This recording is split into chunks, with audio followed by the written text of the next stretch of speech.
होता है। पहले अपने शब्द के बारे में देखेंगे, उसके बाद में इसके अंदर जो इंस्टीट्यूट काम करते हैं इंस्टीट्यूट के बारे में देखेंगे। इसके बाद में जो मेट्रोलॉजी वर्ड है इसके अंदर कौन कौन से शब्द आते हैं उनके बारे में अपने डिस्कस करेंगे। जैसे क्लाइमेट हो गया, मौसम हो गया, मानसून हो गया, रेन हो गया।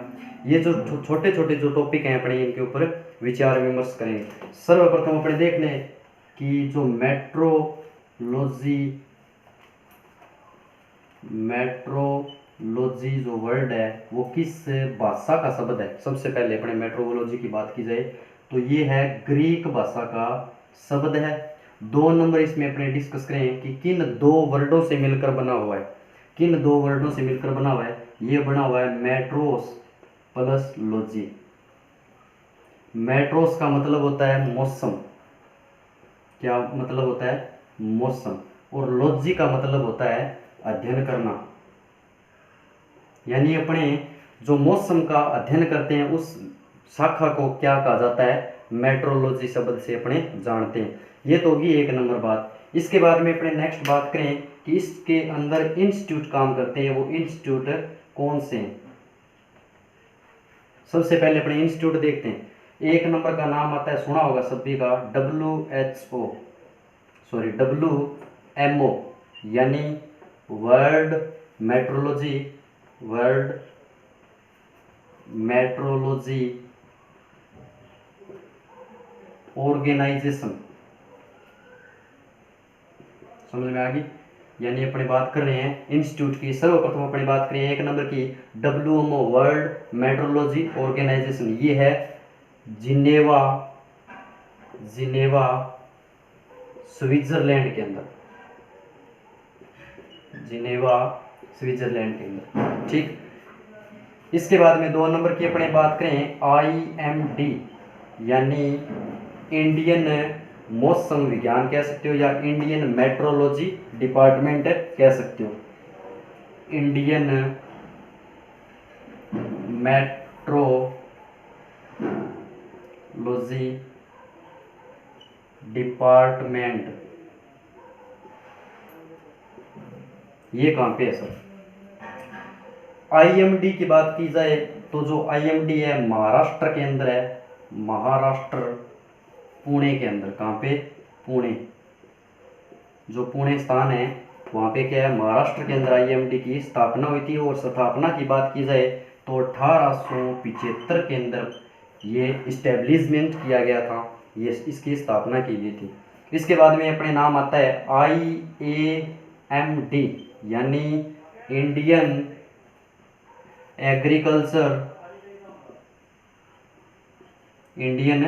Agriculture metrology department. कहानी समझ में आ रही है? अपने बात कर रहे हैं मौसम विज्ञान की। ठीक है, पहले अपने शब्द को तोड़कर देखा था कि क्या सिस्टम है। मेट्रोलॉजी शब्द किस भाषा का है? ग्रीक भाषा का है। मेट्रोस प्लस लॉजी यानी मौसम अध्ययन करना। WMO world meteorology organisation Geneva Switzerland के अंदर। ठीक। IMD Indian meteorology department Maharashtra यानी पुणे के अंदर 1875 के अंदर इसकी स्थापना की गई थी। इसके बाद में 1 नंबर ये हो गया, 2 नंबर हो गया। 3 नंबर की अगर बात करूं तो IAMD यानी इंडियन एग्रीकल्चर मेट्रोलॉजिकल डिपार्टमेंट ये कहाँ पे है? ये है नई दिल्ली के अंदर। ठीक। 1932 के अंदर इसकी क्या हुई थी? स्थापना हुई थी। अपने बात करें IMD यानी इंडियन एग्रीकल्चर मेट्रोलॉजिकल डिपार्टमेंट यानी नई दिल्ली 1932। इसके बाद में एक शब्द आता है मौसम। क्या शब्द आता है? मौसम। अगर मैं मौसम की बात करूं तो अपने स्पष्ट भाषा में अगर देखें कि एक होता है क्लाइमेट, एक होता है मौसम।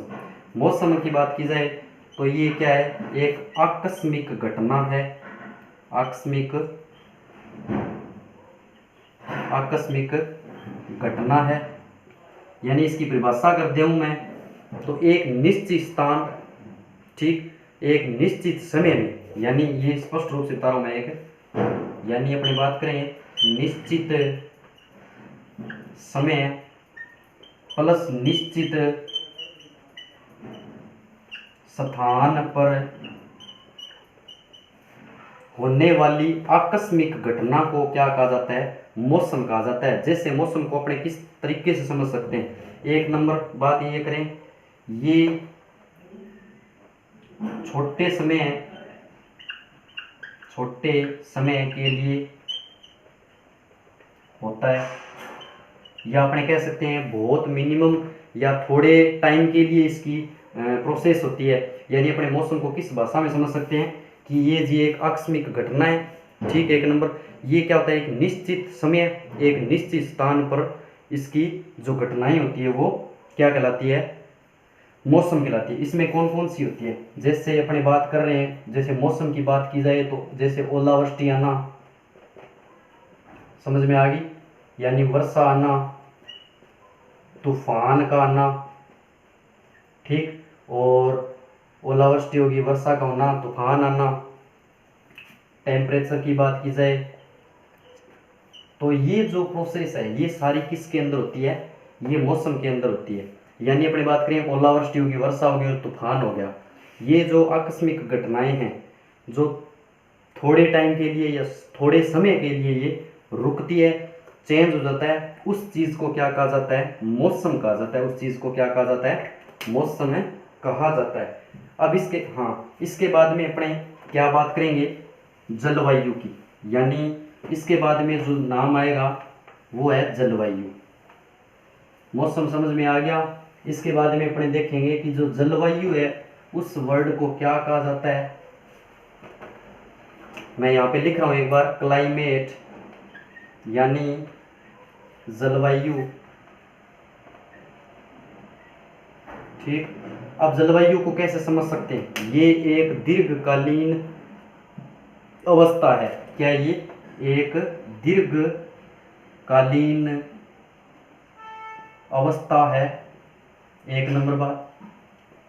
दीर्घकालीन यानी लंबे समय तक चलने वाली प्रोसेस को क्या कहा जाता है, जलवायु कहा जाता है। सुपरवाइजर के अंदर बता दूं मैं आपको, सुपरवाइजर के अंदर ये प्रश्न आया था, जलवायु क्या चीज है। जलवायु की एक तरफ से परिभाषा आई थी और नीचे आया था मौसम, जलवायु या मानसून और अन्य क्या कहते हैं। मतलब यहाँ से पुटअप होने के प्रश्न के बहुत बढ़िया चांस है। इसका अगर अपने देखें,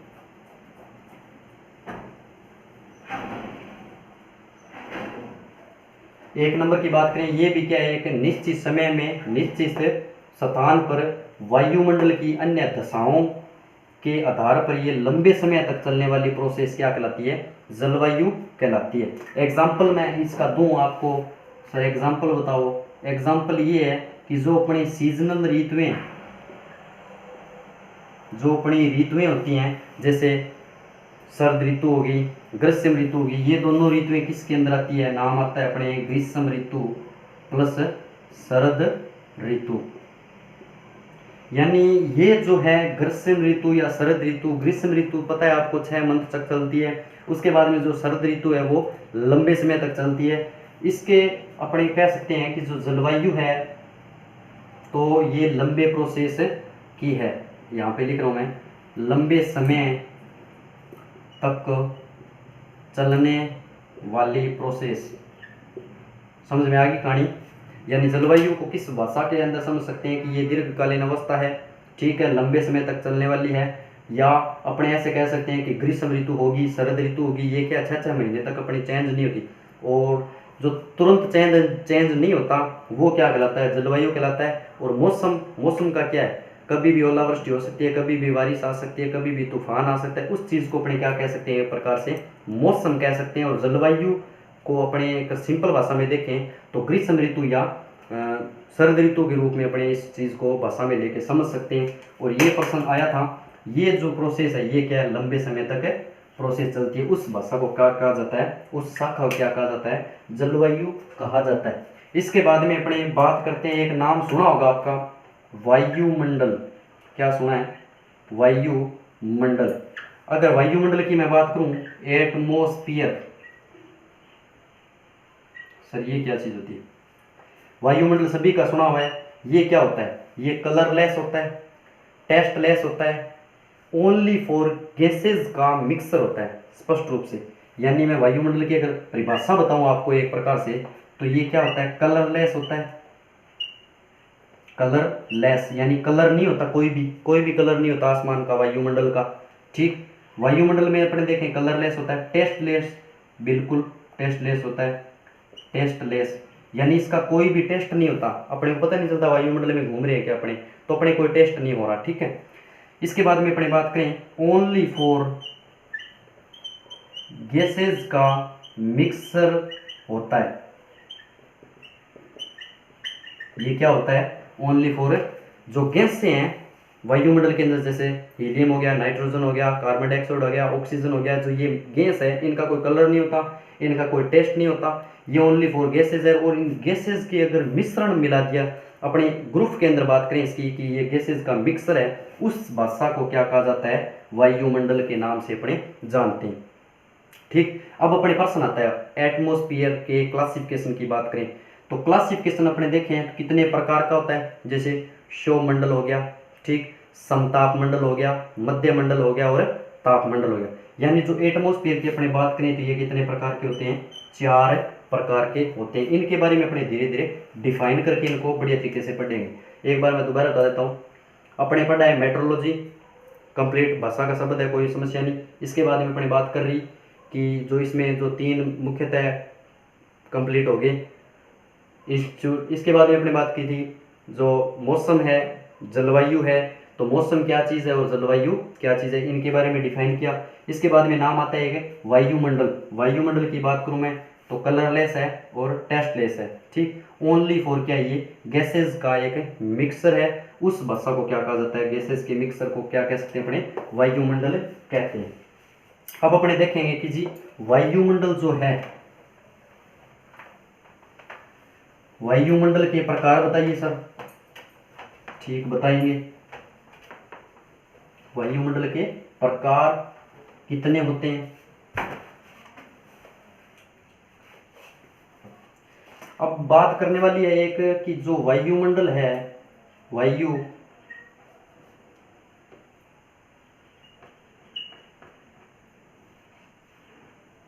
ठीक, अगर अपने बात करें एटमॉस्फेयर की,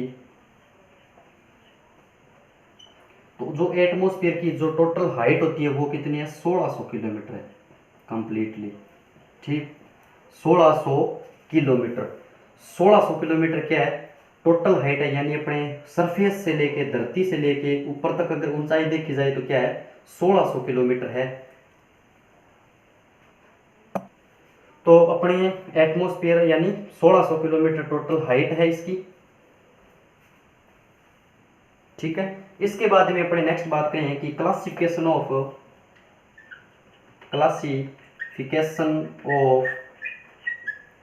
एटमॉस्फेयर। 4 टाइप है इसके, कितने हैं, 4 टाइप बताऊंगा, स्टेप बाय स्टेप काम करेंगे। ठीक है, इसके अंदर अपने देखें एक नाम आता है अल्टीट्यूड यानी ऊंचाई। ऊंचाई क्या होती है, समुद्र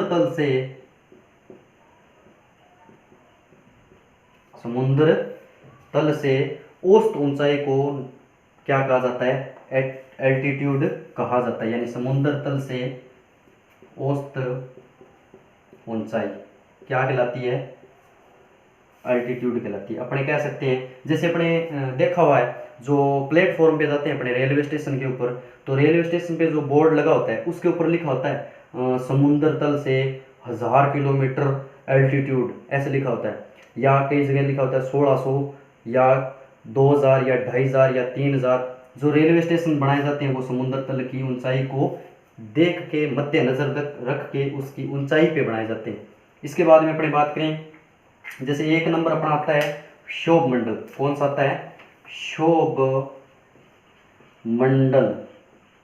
एक नंबर की मैं बात करने जा रहा हूँ, शोभ मंडल की, वायुमंडल की बात कर रहा हूँ मैं। अब इसमें देखें 8 से, इसकी सबसे पहले बात देखें अपने, 8 से 18 किलोमीटर औसत ऊंचाई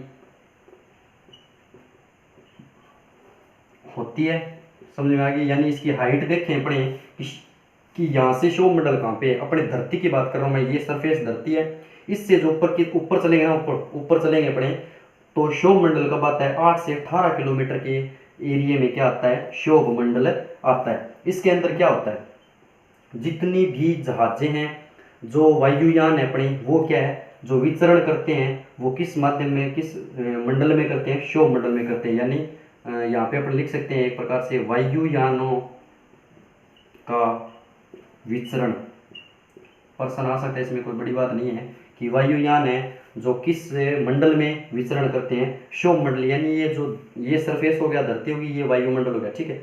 वायुमंडल जब है, इसकी जो हाइट है, इसके अंदर जो घूमते हैं, जो सिस्टम प्रोसेस चलती है, वो शोभ मंडल के मध्य होती है। इसके बाद में अपने इसके अंदर और भी कार्रवाई होती है, जैसे अपने बात करें ओलावृष्टि होना,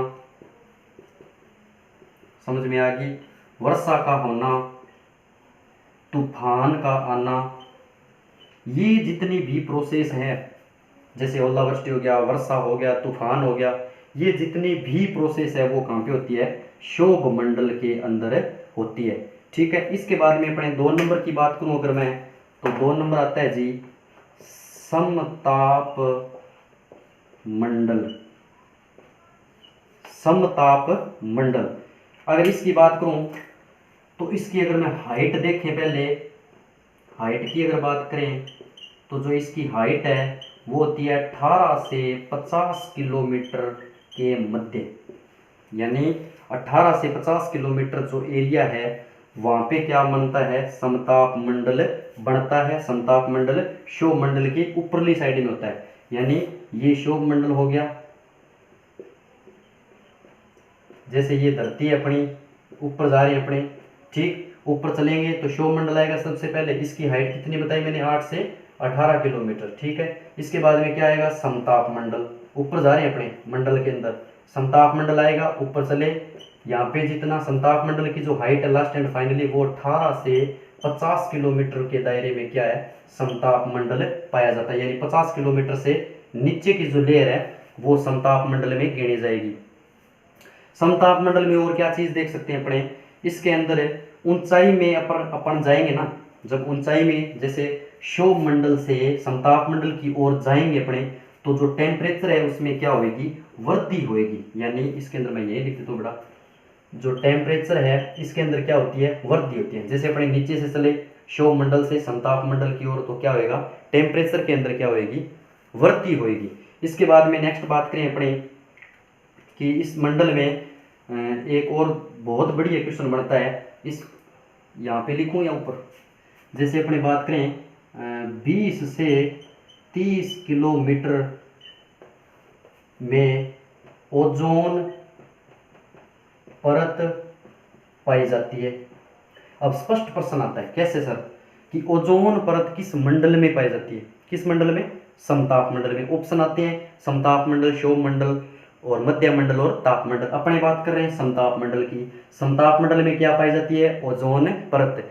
और इसकी हाइट देखें कि जी ओजोन परत कितनी हाइट के अंदर या कितने हाइट के मध्य पाई जाती है, 20 से 30 किलोमीटर के मध्य क्या पाई जाती है, जो है अपनी ओजोन परत है वो पाई जाती है। पाई किस में जाती है, समताप मंडल में। और एक बात करें अपने कि टेम्परेचर जो क्या होता है, ऊपर जाएंगे तब अपना टेम्परेचर हाई होएगा। ये एक बार साफ कर लेते हैं। यानी अपने मंडलों की बात करें, क्लासिफिकेशन ऑफ एटमॉस्फेयर, एल्टीट्यूड बता ही दिया, समुद्र तल से जो ऊंचाई गिनी जाती है उसको एल्टीट्यूड कहा जाता है। शोभ मंडल हो गया, समताप मंडल हो गया। जितने भी वायुयान है वो कहाँ पे गुजरते हैं, शोभ मंडल में। ओजोन परत कहाँ पाई जाती है, समताप मंडल में। अब बात करेंगे अपने मध्य मंडल की। सर मध्य मंडल में क्या क्या होता है बड़ा, मध्य मंडल की अपने बात करें तो जितनी भी सैटेलाइट्स, अपने सुना ही होगा नाम, जितनी भी सैटेलाइट्स प्रोग्राम्स सेव किए जाते हैं या रखे जाते हैं वो सारे किस मंडल में होते हैं। अपने बात करने जा रहे हैं 3 नंबर की। 3 नंबर है अपने मध्य मंडल। अपने बात करें मध्य मंडल की। मध्य मंडल की अगर बात की जाए तो इसकी हाइट देखें तो 50 से लेके 80 किलोमीटर इसकी क्या है, हाइट है। समझ में आ गई। यानी 50 तक कौन सा था, समताप मंडल। समताप मंडल के बाद में कौन सा आया, मध्य मंडल। मध्य मंडल की जो हाइट है वो कौन सी है, 50 से 80 किलोमीटर के मध्य है। अब देखें इसमें इसमें क्या होता है, जैसे अल्टीट्यूड बताई कि मैंने, क्या होता है सर, ऊंचाई होती है। जैसे जैसे ऊंचाई बढ़ेगी यानी अपने जाएंगे, अब देखो समताप मंडल तक गए थे अपने तो टेम्परेचर क्या हो रहा था, हाई हो रहा था। अब क्या होएगा, जो मध्य मंडल में अपने वापस जाएंगे तो जब जब ऊंचाई बढ़ेगी तो क्या होएगा, टेम्परेचर में क्या आएगी, गिरावट आएगी। यहाँ पे ये मैं लगा ही रहा हूँ ऐसे कि हाइट होगी, नीचे हो गया, ये सबसे मोस्ट इंपॉर्टेंट डाटा है इसका। यानी अपने मंडलों की अगर बात करें तो अगर ऐसे प्रश्न आते हैं कि मध्य मंडल में अगर ऊंचाई बढ़ती है तो टेम्परेचर में गिरावट आती है या बढ़ोतरी होती है, तो क्या होती है, इसमें गिरावट आती है। ये क्वेश्चन आए हुए हैं एक बार। अब अपने मध्य मंडल की अगर बात करें तो ये दो मोस्टली बात होगी। इसके बाद में अपने बात करें 4 नंबर की, ताप मंडल। कौन सा, ताप मंडल। ताप मंडल में अपने देखेंगे कि जी 80 किलोमीटर से लेके 1600 किलोमीटर क्या पाया जाता है, हाइट। यानी अपने बात करें 80 से 1600 किलोमीटर हाइट तक क्या पाया जाता है, ताप मंडल पाया जाता है। 1 नंबर बात। 2 नंबर की मैं बात करूं, जितनी भी रेडियो तरंगे हैं, पहले मैंने इसमें बता दिया था, सॉरी, अपने जितनी भी रेडियो तरंगे हैं वो सारी किस में विचरित होती है, ताप मंडल के अंदर। जैसे अपने सुना होगा सैटेलाइट्स, जैसे टीवी चलाते हैं अपने, सपोज दैट, तो टीवी चलाते हैं इधर ऐसे ऐसे वो एंटीना वगैरह ऐसे ऐसे करते हैं अपने इधर। इसका रीज़न है ये कि जो दिशा है उनके हिसाब से क्या सिस्टम है, सैटेलाइट्स सेट किए गए हैं, वो नीचे नहीं गिरते, तापमंडल के अंदर ही रहते हैं। इसके बाद में अपने अगर तापमंडल की ओर बात करें, इसे आयन मंडल का नाम भी दिया गया है। इसको आयन मंडल भी कहा जाता है। सर आयन मंडल क्यों, क्योंकि इसको रेडियो एक्टिव जितनी भी तरंगे वाले सैटेलाइट्स होते हैं, जितने भी सैटेलाइट्स होते हैं वो सारे तापमंडल के अंदर रखे जाते हैं, इसलिए इसको मंडल को क्या कहा जाता है, तापमंडल कहा जाता है। ये मोस्ट इंपॉर्टेंट बात है। इसके बाद में इसमें 1 नंबर बात करें अपने, जैसे जैसे एल्टीट्यूड बढ़ती है, एल्टीट्यूड जब बढ़ती है तो क्या होता है, टेम्परेचर में बढ़ोतरी होती है।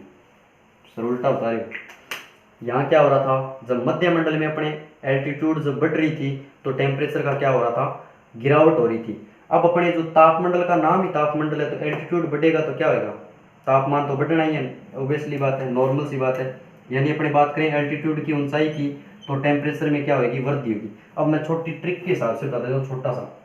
सबसे पहले क्षोभ मंडल, मोस्ट बात कर लेते हैं, जैसे 8 से था, ठीक है सर। समताप मंडल लिखा, ठीक है सर। ओजोन परत इसी में पाई जाती है, ठीक है सर। 18 से 50 किलोमीटर, कोई बात नहीं। मध्य मंडल, ठीक, कितनी, 50 से 80, कोई बात नहीं। इसके बाद में तापमंडल, इसके बाद में क्या है, 80 से 1600 किलोमीटर, ठीक। इसको आयनमंडल बोलते हैं, सॉरी ओजोन।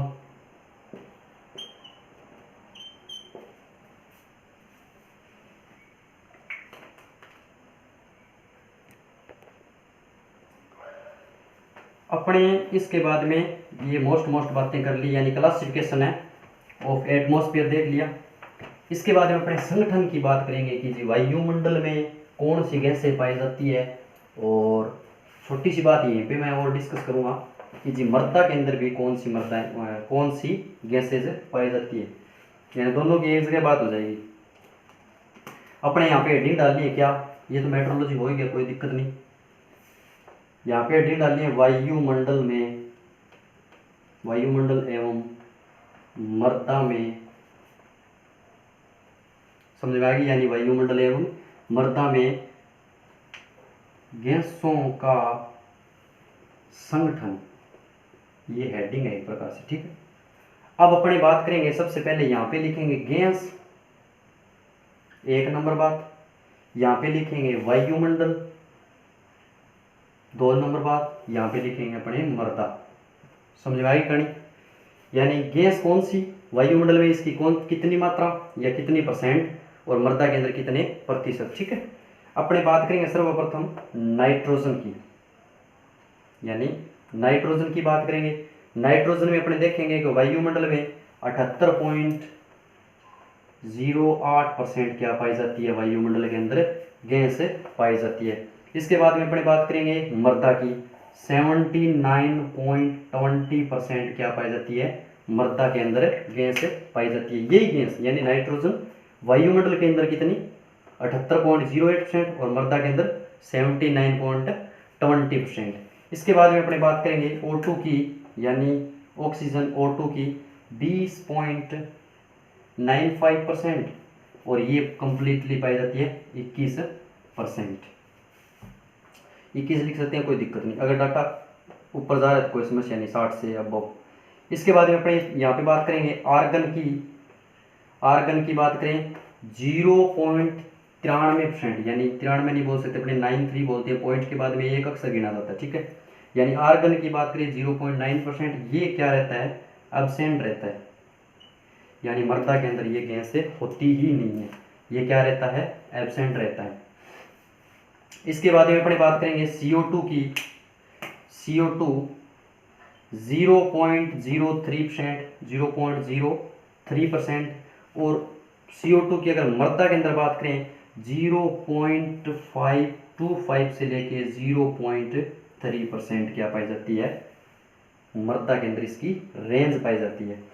इसके बाद में अपने नियोन की बात करें तो नियोन कोई दिक्कत नहीं है, 0.0018%, 18, ठीक है।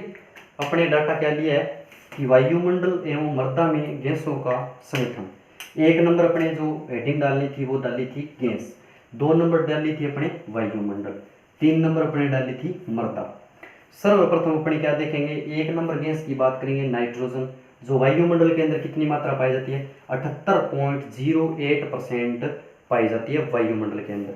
इसके बाद में अपने मृदा की अगर बात की जाए 79.20% क्या पाई जाती है, मृदा के अंदर गैस का मिश्रण पाया जाता है।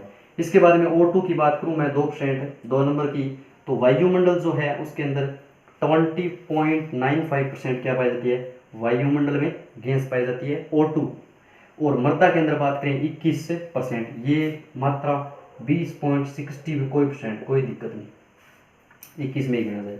इसके बाद में अपने 3 नंबर की बात करें आर्गन की, जो आर्गन है 0.93% क्या पाया जाता है वायुमंडल के अंदर, और मृदा के अंदर क्या होता है, ये एब्सेंट होता है, यानी उपस्थित नहीं होता। 4 नंबर की मैं बात करूं CO2 यानी कार्बन डाइऑक्साइड की, तो वायुमंडल के अंदर 0.03% और मृदा के अंदर 0.25 से लेके 0.3%, यानी इसका 10 से 20 गुना ज़्यादा मात्रा। कहानी समझ में आ गई होगी। नियोन की अगर बात करें तो नियोन जो है वायुमंडल के 0.018%, और इसमें नया बराबर ही होता है, एब्सेंट ही माना जाता है एक प्रकार से, समझ में आई। यानी अपने बात करिए गैसों का मिश्रण, यानी अपने वायुमंडल पढ़ा था, वायुमंडल क्या होता है, colourless, tasteless, only for gases mixers, वायुमंडल कॉल्ड इज वायुमंडल, ठीक। इसके बाद में एटमॉस्फेयर की जो क्लासिफिकेशन अपने देखी थी, एटमॉस्फेयर जो है उसका क्लासिफिकेशन 4 प्रकार का है, क्षोभमंडल, मध्यमंडल, समतापमंडल और तापमंडल। इसके बाद में अपने पढ़ा था कि वायुमंडल जो है उसके अंदर गैसेस कौन कौन सी पाई जाती है, कितनी रेंज के अंदर पाई जाती है, ये डाटा मोस्ट इम्पोर्टेंट है, कंप्लीटली ये सारणी मोस्ट इम्पोर्टेंट है, ये पहले बता रहा हूँ आपको। यहाँ से सीधा क्वेश्चन पुट हो सकता है कि निम्न में से बताइए वायुमंडल के अंदर O2 की मात्रा कितने % पाई जाती है। नेक्स्ट डाटा होगा 20.95, 21% और 78%, यानी इस सारणी में से घुमाया फिराया हुआ प्रश्न मिल जाएगा आपको, तो कंफ्यूज होने की जरूरत नहीं है। 3 बार आप रिटर्न करोगे बढ़िया तरीके से, अगर कॉपी में रिटर्न करोगे तो ये सारणी आपके याद हो जाएगी, कोई समस्या नहीं। इसके बाद में नाम सुना होगा आपने कि एक होता है सर सेल्सियस, एक होता है सर फारेनहाइट। सर सेल्सियस का सूत्र कब आया था पता है, सुपरवाइजर के एग्जाम में। सेल्सियस का सूत्र आया था सुपरवाइजर के एग्जाम में।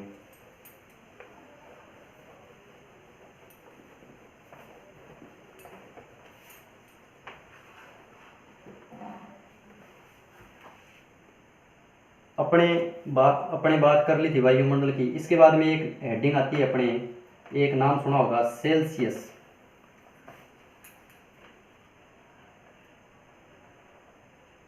सेल्सियस यानी सेंटीग्रेड से नाम जानते हैं। 2 नंबर बात करें अपने फारेनहाइट की, यानी फारेनहाइट। अब अपनी बात करेंगे पहले अपने सेल्सियस की। अपने सेल्सियस देखें तो जो इसका जमाव बिंदु होता है, जमाव बिंदु होता है वो 0 डिग्री सेंटीग्रेड पे होता है। 1 नंबर बात। उबाल बिंदु यानी अपने पानी को गर्म करते जाएं तो उसका उबाल बिंदु सेंटीग्रेड में 100 डिग्री सेंटीग्रेड माना जाता है। अब बात करूं मैं इसके सूत्र की, सेल्सियस के सूत्र की, तो अगर बात करें अपने फारेनहाइट से सेल्सियस में बदलना, 1 नंबर की बात करूं मैं सेल्सियस की, यानी फारेनहाइट से अपने को सेल्सियस में बदलना है यानी सेंटीग्रेड में बदलना है, तो जो सेंटीग्रेड का सूत्र होता है वो होता है C बराबर F into 32 F plus 32 into 5/9। ठीक है, अपने बात करें सेल्सियस यानी फारेनहाइट से सेल्सियस में चेंज करना है, तो सेल्सियस का सूत्र क्या होगा, सेल्सियस बराबर फारेनहाइट प्लस 32 इंटू 5/9। इसके बाद में अपने बात करें फारेनहाइट की,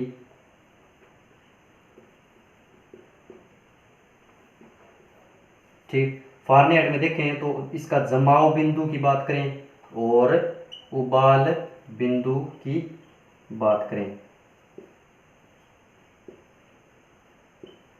ठीक, जो फॉर्मूला है अपने बात की थी सेंटीग्रेड वाली, अब बात कर रहे हैं फारेनहाइट की। फारेनहाइट में अपने देखें तो 32 डिग्री फारेनहाइट पे क्या माना जाता है, जमाव बिंदु या बर्फ जमना माना जाता है। ठीक, इसके बाद में अगर अपने उबाल बिंदु की अगर बात करें तो 210 डिग्री फारेनहाइट पे क्या माना जाता है, उबाल बिंदु माना जाता है। यानी अपने फारेनहाइट की बात कर रहे हैं, जमाव बिंदु किस पे, 32 डिग्री फारेनहाइट पे। इसके बाद में अपने बात करें उबाल बिंदु की, उबाल बिंदु जो है 210 डिग्री फारेनहाइट माना जाता है। अब बात करें अपने यहाँ पे फारेनहाइट से सेंटीग्रेड, अब बात करें अपने सेंटीग्रेड से फारेनहाइट में बदलना। अब कोई भी डाटा है अपना उसको क्या कर सकते हैं, अपने सूत्र के माध्यम से अपने चेंज कर सकते हैं, यानी सेल्सियस से फारेनहाइट बना सकते हैं और फारेनहाइट से अपने क्या बना सकते हैं, सेल्सियस बना सकते हैं। तो इसमें देखें तो इसमें अपने बात करेंगे F बराबर, यहाँ पे लिख रहा हूं मैं इसका सूत्र फारेनहाइट का, F बराबर C इंटू 9, ये उल्टा कर देना बेटा, ये F बराबर C इंटू 9/5 माइनस 32। ठीक है, सॉरी ये हाँ माइनस ही होगा। अपने बात कर रहे हैं सेंटीग्रेड से फारेनहाइट, यानी F प्लस 32 इंटू 5/9 और फारेनहाइट की अपनी बात करें सेंटीग्रेड इंटू 9/5 माइनस 32। ये सूत्र किसका हो गया, ये फारेनहाइट का हो गया। ठीक है, अब एक बार थोड़ा सा बता देता हूँ, एक होता है सेल्सियस, एक होता है फारेनहाइट। सेल्सियस जो होता है डिग्री सेंटीग्रेड और फारेनहाइट डिग्री। सेल्सियस की बात करें तो जमाव बिंदु जो होता है 0 डिग्री सेंटीग्रेड पे माना जाता है, उबाल बिंदु जो होता है वो 100 डिग्री सेंटीग्रेड पे माना जाता है। F से सेंटीग्रेड में बदलने का सूत्र सेंटीग्रेड F प्लस 32 इंटू 5/9। इसके बाद अपने फारेनहाइट की अगर बात की जाए, जमाव बिंदु जो है वो 32 डिग्री फारेनहाइट और उबाल बिंदु जो होता है इसका 210 से फारेनहाइट। सेंटीग्रेड से अपने फारेनहाइट में अगर बदलना है तो F बराबर C इंटू 9/5 माइनस 32। ठीक है, अपने सूत्र की बात कर रहे थे तो यहाँ पे पहले अपने लिख दिया था प्लस, ये माइनस है। ठीक है, यानी सेंटीग्रेड से अपने को बदलना है तो F माइनस 32 5/9, फिर इसके बाद अपनी F C इंटू 9/5 प्लस 32। ठीक है, इसके बाद में अपने ये देख लिया था जी, फारेनहाइट से सेंटीग्रेड में बदलने का सूत्र ये हो गया और सेंटीग्रेड से फारेनहाइट में बदलने का सूत्र ये हो गया। मोस्टली दोनों ही बहुत इंपॉर्टेंट है। पहले इसमें थोड़ी सी करेक्शन हो गई थी, आप चेंज कर लेना, कोई समस्या नहीं है इसमें, ठीक है। इसके बाद में अपने देखें जो पृथ्वी होती है अपनी, उसमें दैनिक गति और वार्षिक गति के नाम सुनने को मिलते हैं। जो अपनी बात करें अपने पृथ्वी की गति,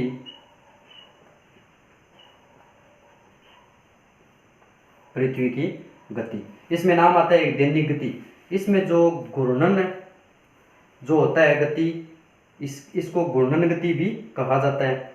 और इसमें दिन व रात बनते हैं, या अपने बात कर सकते हैं जैसे दैनिक गति। दैनिक का मतलब दैनिक यानी रात प्लस दिन, ये ज़्यादा इंपॉर्टेंट भी नहीं है, ऐसे कोई आया भी आज तक तो नहीं है, पर ये सिलेबस में है तो अपने को करना ही पड़ेगा। यानी दैनिक गति की बात करें तो रात और दिन इसमें होते हैं, यानी घूर्णन करता है ये, पृथ्वी घूर्णन करेगी तो क्या बनेंगे, दिन रात है तो ऑब्वियसली बने ही बनेंगे, ठीक है। इसके बाद में अपने बात करें वार्षिक गति, इसमें क्या होता है, जो ऋतु परिवर्तन होती है ना, उसको वार्षिक गति के नाम से जानता है। एक नंबर दैनिक गति हो गया, पृथ्वी की गति माने तो दो प्रकार से होती है, एक तो दैनिक गति, दूसरी वार्षिक गति।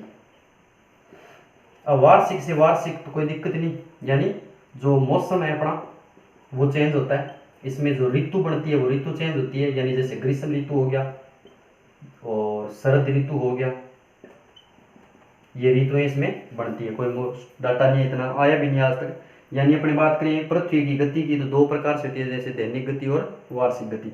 दैनिक में स्पष्ट पता ही लग रहा है कि दिन रात बढ़ते हैं, उस घूर्णन को क्या कहते हैं, दैनिक गति कहते हैं। वार्षिक गति को क्या कहते हैं, यानी वर्ष के अंदर एक बार या दो बार चेंजिंग होना क्या कहलाता है, वार्षिक गति कहलाता है। यानी इसमें क्या परिवर्तन होती है, इसमें ऋतुएं परिवर्तन होती है। तो कोई मोस्ट ज़्यादा बात है नहीं, बाकी आप नोट्स में अगर लिखना चाहो तो लिख सकते हो, कोई समस्या नहीं है। दोनों अपने टाइप बताती है पृथ्वी की गति के, दैनिक और वार्षिक, ठीक है, ओके।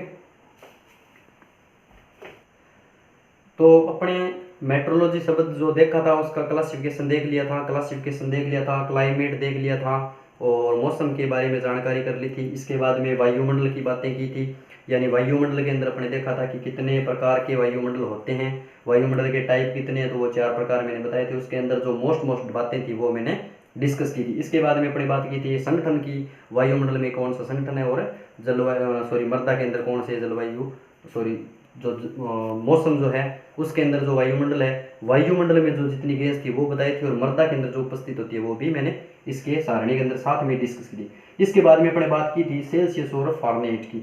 यहाँ पे ये ध्यान देना, यानी सेंटीग्रेड बराबर F-32 इंटू 5/9 और F बराबर C इंटू 9/5 प्लस 32, ये सूत्र दोनों आप बढ़िया तरीके से याद कर लेना। इसके बाद में ये तो मोस्ट है ही नहीं, वैसे ही पृथ्वी की गति बताई थी, दैनिक गति और वार्षिक गति। इसके बाद में ये जो मेट्रोलॉजी शब्द है इसमें डाटा और बच चुका है, वो मैं नेक्स्ट वीडियो के अंदर डिस्कस करूँगा। लॉन्ग वीडियो जाने के कारण, मैटर ज़्यादा होने के कारण नेक्स्ट वीडियो में अपलोड करूँगा नेक्स्ट डे को, ओके। जय जवान जय किसान, ओके।